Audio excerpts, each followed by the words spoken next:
Hazreti Ayşe radıyallahu anha Peygamber Efendimiz sallallahu aleyhi ve sellemle evlendikten sonra Peygamber Efendimiz aleyhissalatü vesselamın kendisini nasıl ve ne şekilde sevdiğini merak ediyordu.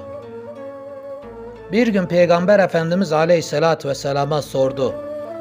Ya Resulallah, beni seviyor musunuz? Peygamber Efendimiz sallallahu aleyhi ve sellem, tabii ki ya Ayşe, seni çok seviyorum buyurdular.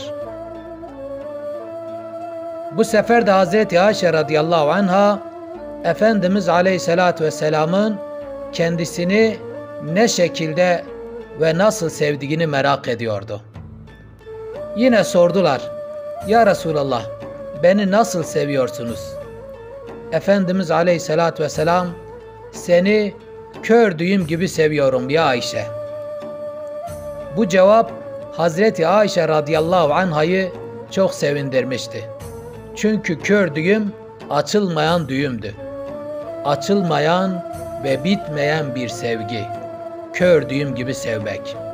Ara sıra Hazreti Ayşe radıyallahu anha Efendimiz aleyhissalatü vesselama sorar. Ya Resulallah, kör düğüm ne alemde? Efendimiz aleyhissalatü vesselam buyururlar. İlk günkü gibi ya Ayşe, ilk günkü gibi.